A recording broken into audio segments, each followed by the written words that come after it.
Senhoras e senhores, apresentando a Flor!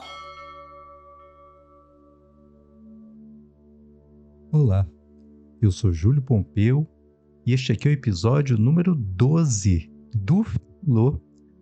Olha, a gente já passou um pouquinho de uma dezena de episódios e eu queria aproveitar e agradecer muito, muito mesmo a todo mundo que acompanha aqui, ou pelo Spotify, por outras plataformas de podcast, ou também no YouTube.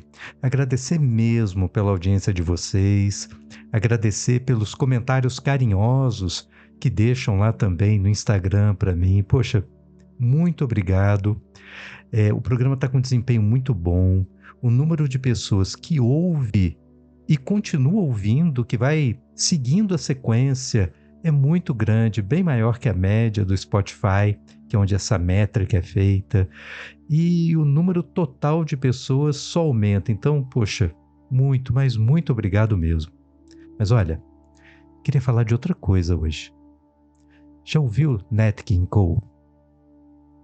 Um cantor com uma voz romântica, suave, ao mesmo tempo grave, mas mais doce, sabe? Diz a lenda que Nat King Cole, que era pianista, o pai dele era pastor e ele tocava piano na igreja que o pai conduzia. Mas diz a lenda que ele tocava piano num bar com um trio e um cliente bêbado, muito chato, disse: canta aí, não, eu quero ver essa música cantada também. Ô, canta aí, cara. Sujeito assim, sabe, daqueles que irritam. E aí o dono do bar teria virado para ele e disse: olha, o cliente está pedindo, se você não cantar eu não pago. E aí Nat King Cole, bastante a contragosto, o então só pianista, começou a cantar. E nossa, que voz maravilhosa! Nasceu um dos maiores cantores da história recente. Mas o que isso tem a ver com filosofia? Porque eu queria falar com vocês um pouquinho do julgamento de Sócrates. E olha como essas duas coisas vão se encontrar. No Sócrates, nós vimos no episódio número 10 a primeira parte de um texto chamado Apologia de Sócrates. É o Sócrates sendo acusado, dentre eles por Meleto. Meleto é o principal acusador de Sócrates. E Meleto acusa Sócrates de cometer o crime corrompendo os jovens e não considerando como deuses os deuses que a cidade considera, porém, outras divindades novas. Ou seja, ele comete um ato de impiedade e, por ser ímpio, por ser desrespeitoso, por não considerar os deuses, aqueles deuses da cidade, ele assim corrompe a juventude. E olha o que Sócrates diz. Esta é a acusação. Examinemo-la agora, em todos os seus vários pontos. Diz primeiro que cometo crime corrompendo jovens. Ao contrário, eu digo, cidadãos atenienses, Meleto é quem comete crime, porque brinca com coisas graves, conduzindo com facilidade os homens ao tribunal, aparentando ter cuidado e interesse por coisas em que, de fato, nunca pensou. Procurarei mostrar-vos que é assim como digo. Agora, diz-me, Meleto, não é verdade que te importa bastante que os jovens se tornem cada vez melhores? Tanto quanto possível? Sim, é certo. Vamos, pois. Dize-lhes quem os torna melhores. É claro que tu deves saber, sendo coisa que te preocupa, tendo de fato encontrado quem os corrompe, como afirmas, uma vez que me trouxeste aqui e me acusas. Continua. Fala e indica-lhes quem os torna melhores. Vê, Meleto, calas e não sabes o que dizer. E, ao contrário, não te parece vergonhoso e suficiente prova de que justamente eu digo que nunca pensaste em nada disso? Mas diz, homem de bem, quem os torna melhores? As leis. Mas não pergunto isso. Ótimo homem. Mas qual o homem que sabe? Em primeiro lugar, isso exatamente, as leis. Aqueles, Sócrates, os juízes. Como, Meleto? Como esses são capazes de educar os jovens e os tornar melhores? Como não? Todos ou alguns apenas e outros não? Todos. Muito bem respondido, por Hera. Vê quanta abundância de pessoas úteis. Como também estes que nos escutam tornam melhores os jovens ou não? Também estes. E os senadores? Também os senadores. É assim, Meleto. Não corrompem os jovens os cidadãos da Assembleia? Ou também todos esses os tornam melhores? Também esses. Assim, pois, todos os homens, como parece, tornam melhores os jovens, exceto eu. Só eu corrompo os jovens, não é isso? Isso, exatamente afirmo de modo conciso. Oh, que grande desgraça descobriste em mim! E responde-me, será assim também para os cavalos? Que aqueles que os tornam melhores são todos os homens e que só um os corrompe? Ou será o contrário, que só um é capaz de os tornar melhores, e bem poucos aqueles que entendem?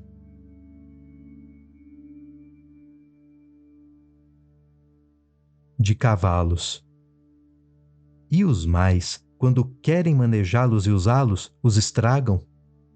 Não é assim, Meleto, para os cavalos como para todos os animais? Sim, certamente, ainda que tu e Ânito o neguem ou afirmem, pois seria uma grande fortuna para os jovens que um só os corrompesse e os outros lhe fossem todos úteis.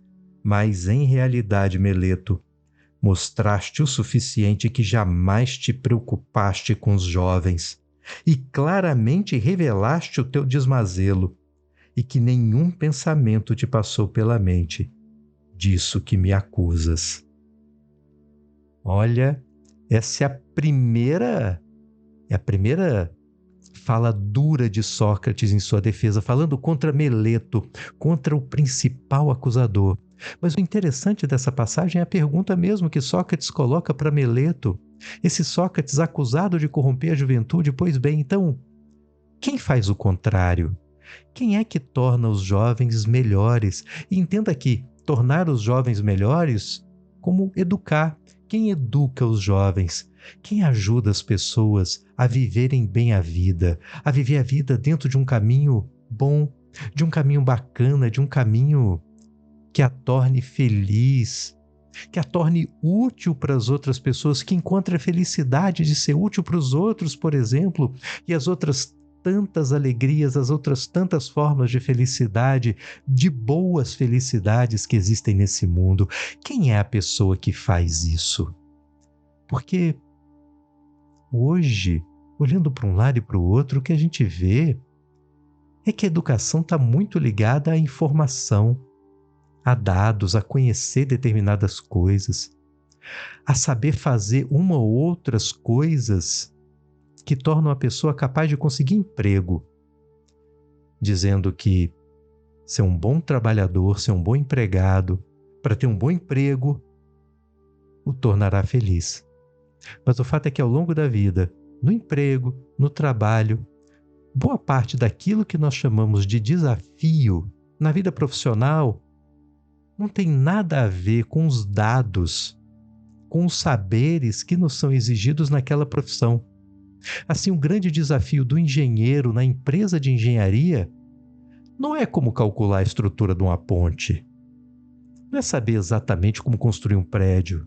Não é esse o desafio profissional do engenheiro. O grande desafio profissional do engenheiro é saber lidar com aquele chefe mala que quer ferrar com ele lá dentro, é saber lidar com a competição, saber lidar com a mesquinharia, saber lidar com as pequenas vilanias do cotidiano, é saber lidar com uma vida pessoal que as compensações materiais do trabalho não tornam feliz, porque há infelicidades na vida pessoal, incompensáveis por dinheiro, por qualquer coisa que se tenha. Mas não é assim. E quem é que ensina a gente a viver esses problemas da vida? A nos tornar pessoas virtuosas para que nós consigamos viver bem, de tal maneira que, em sabendo viver bem, todo o resto, inclusive o sucesso material, seria uma consequência normal de nós sabermos lidar com esses grandes desafios da existência. Quem é o profissional que ensina isso? Qual é o nome dele? Nós temos professores que ensinam direito. São pessoas que ensinam como julgar, como aplicar lei, doutrina e jurisprudência. Os engenheiros que ensinam como construir pontes. Nós temos os médicos que ensinam como curar. Mas qual é o nome do profissional que ensina a viver? Nós não temos nome para isso. Nós tratamos profissionalmente do ensino, do cuidado com os jovens naquilo que diz respeito às profissões. Mas somos absolutamente amadores no que diz respeito a preparar para a vida. Aí a gente deixa a vida preparar o jovem, deixa quebrar a cara que ele aprende. Vai aprender sozinho, na dor, pela falta de quem ensine a viver, pelo amor. É mais ou menos o mesmo dilema que Sócrates enfrentou. Esse Sócrates que tinha, de fato, pela juventude, uma grande preocupação, aquela preocupação que ele deixa claro que Meleto, seu acusador, nunca teve. Ele, de fato, Sócrates, de fato, procurava ensinar aos jovens. E ele mesmo explica nas próprias palavras: por toda parte eu vou persuadindo a todos, jovens e velhos, a não se preocuparem exclusivamente e nem tão ardentemente com o corpo e com as riquezas, como devem preocupar-se com a alma, para que ela seja quanto possível melhor. E vou dizendo que a virtude não nasce da riqueza, mas da virtude vem aos homens as riquezas e todos os outros bens, tanto públicos como privados. Sócrates se preocupava em tornar as pessoas, tornar os jovens virtuosos. E para ser virtuoso, o caminho, o como tornar alguém virtuoso, é preocupar-se com o próprio espírito, preocupar-se com aquilo que em você pensa e sente, preocupar-se com seus pensamentos e os seus sentimentos. A gente deixa isso tanto de lado na vida, e, no entanto, isso é a própria vida. Em tese, tudo que a gente faz de esforço é para conseguir paz de espírito, felicidade, boas sensações. Todas elas são algo que se pensa ou algo que se sente. Mas a gente se concentra tanto nos meios que se esquece do fim. Se concentra tanto em batalhar por isso fora de nós mesmos, quando, na verdade, a felicidade, a alegria, a paz, tudo isso é uma coisa do espírito que acontece dentro da gente.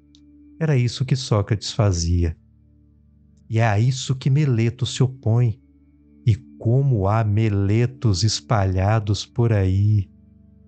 Mas lembre-se que corromper a juventude não é a única acusação. Há uma acusação também de impiedade. Pois lembra, você que assistiu o episódio número 10 do Filô, em que Sócrates dizia, numa missão divina, que o amigo foi até o oráculo de Apolo, em Delfos, e a pitonisa disse que Sócrates era o mais sábio dos homens, mas Sócrates não se sentia sábio, e por isso ele saía confrontando aqueles que notoriamente todos consideravam como sábios, para comprovar no método tipicamente científico. Na ciência você tem uma hipótese, se esforça para derrubar a sua hipótese. Olha, se eu não conseguir derrubar a hipótese depois de testá-la, aí é porque ela é verdadeira. É isso que ele tentou fazer. Eu vou derrubar a hipótese de eu, Sócrates, ser o mais sábio dos homens. Como? É só encontrar alguém mais sábio do que eu. Foi isso que levou Sócrates a ser tão odiado por Meleto e outros tantos. Pelo fato de demonstrar publicamente, como fez agora há pouco com Meleto, no próprio julgamento, de que ele, que se diz tão preocupado com os jovens, na verdade nem pensava nisso. nem sabia responder a pergunta: quem ou que torna os jovens melhores? Teve que responder ali de improviso, para sair da saia justa na qual Sócrates o colocou. Mas não era de fato uma preocupação que tivesse no coração de Meleto. O que o movia ali era outro desejo, era outra ânsia. É a de tirar Sócrates da jogada mesmo. Agora, Sócrates diz: como posso ser eu ímpio? E como você diz, Meleto, como você me acusa de não acreditar em Deus nenhum, se mesmo a minha missão, aquilo que eu digo que eu faço, é movido por uma afirmação divina. E mais do que isso, o que ele faz, Sócrates, é tentar afastar os erros humanos para que algo de divino em nós venha à tona.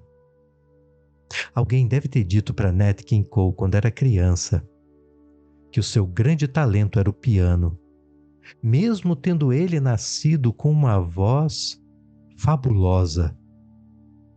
Mas de tanto ouvir que o caminho é o piano, ele demorou muito tempo a aceitar o dom que tinha, a aceitar o modo, como diria Sócrates, pelo qual os deuses o fizeram, ou agora, como Deus o fez.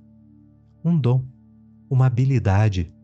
E que se você nasceu com alguma habilidade é para usar, é para fazê-la vir à tona. E há outras tantas habilidades que não são só do músico, não são só a de um grande atleta, a de um grande pensador. Há outras tantas habilidades para a vida que estão aqui em nós e que não precisa nem ser aquilo que o torna excepcional, mas simplesmente aquilo que o torna bom em fazer alguma coisa, aquilo que é o que você gosta de fazer, mas que a gente deixa de fazer o que gosta, deixa de dar atenção àquilo que nós somos bons, porque nós fugimos desse caminho divino, dado pela natureza, porque nós resolvemos ouvir os homens. Não, meu filho, não vai para a música, vai para o direito, que é isso que vai te dar futuro. E assim nasce mais um advogado frustrado com a vida, que pode até ter sucesso material, mas um sucesso que jamais vai lhe trazer algo parecido com a felicidade, e que depois de um tempo, talvez, de tanto viver por tanto tempo sufocado numa vida sem alegrias reais, sem satisfação verdadeira, ele esteja disposto a, por muito pouco, jogar tudo o que conquistou fora, porque tudo que ele conquistou não valia a pena. Que o que faz a vida valer a pena é a felicidade real, aquela que só se consegue quando nós não fugimos dos deuses, de Aristóteles, quando nós não fugimos de nós mesmos. Então Sócrates não dizia para as pessoas o que elas deveriam fazer, ele só afastava com seu método, com a sua maiêutica, o seu parto do pensar, o parto da verdade. Ele só ajudava afastando os falsos conhecimentos, afastando as afirmações e as crenças que defendiam Meleto, por exemplo. Crenças que faziam com que Meleto, dominante da crença que ele mesmo defendia, ser visto como uma pessoa muito importante. E não é assim. Cada um de nós defende como o mais importante aquilo que é importante para ele. Eu lembro que na minha universidade nós fomos fazer uma revisão da grade curricular. O que se ensinar quando? E aí, na época, eu coordenava o curso e pedi para que os meus colegas se reunissem por área. Os de direito processual reunidos para discutir como e o quanto de disciplina seria necessário para bem ensinar direito processual, e assim com direito penal, constitucional, enfim, todas as áreas. Quando todos eles me voltaram, trouxeram o mesmo discurso. A minha área é muito importante, importantíssima. O quanto de disciplinas dispensadas no curso para minha área é insuficiente, tem que ser ampliado. Ninguém chegou para dizer o contrário. Olha, aquilo que a gente ensina não é tão importante assim, vamos diminuir. Se fosse levar em conta 100% dos pedidos de todos, o curso de Direito na minha universidade demoraria uns 15 anos para terminar, porque todo mundo diz que a sua área é a mais importante que a do outro, enquanto o outro diz exatamente a mesma coisa da sua. Não é assim que a gente se organiza na vida. E quantas dessas lutas pelo ego de cada um acabam corrompendo a juventude, porque faz nela crer em outras aptidões, em outras habilidades, em outras importâncias, que nós habilidades que são suas, a vida que é sua e a felicidade que também é sua, não é? Se aquela história do bêbado que ficou gritando para Nat King Cole é verdadeira ou não, eu não sei, mas eu achei muito legal. Seria muito legal se fosse, porque talvez aquele bêbado, na sua truculência, na sua falta de educação, na sua inconsciência, acabou sendo um belo professor para que Nat King Cole descobrisse quem ele é, para que Nat King Cole se tornasse quem ele realmente é. Talvez por isso, no mesmo oráculo de Apolo, o mesmo oráculo em Delfos, em que o amigo de Sócrates foi perguntar se Sócrates era mesmo o mais sábio dos homens, na entrada está escrito: conhece a ti mesmo.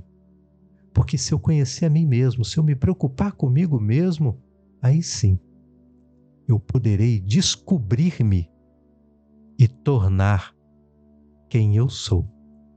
Vir a ser quem eu sou mesmo. Quem eu nasci para ser. E assim cumprir uma trajetória que Sócrates, não tem dúvida, é divina. Em detrimento de outras tantas vidas que a gente pode viver, que de divino não tem nada. São só os nossos erros mesmo, humanos, totalmente humanos. É isso. E para você que não conhece Nat King Cole, não perca tempo, vá procurar agora no YouTube. E uma dica, ele gravou em português também. Você vai encontrar uma gravação dele de Ninguém Me Ama.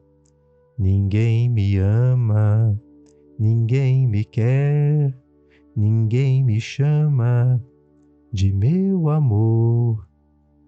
Em bom português, também em espanhol. E claro, aquelas que o consagraram em inglês. Tá aí alguém que demorou um tempo para descobrir o próprio talento, para se permitir viver o próprio talento. E não precisou de Sócrates, precisou de um bêbado. Mas nós, para felicidade da humanidade, temos guardada na história do pensamento Sócrates, para nos lembrar de nos preocuparmos conosco. Muito obrigado e até o próximo episódio de Filô.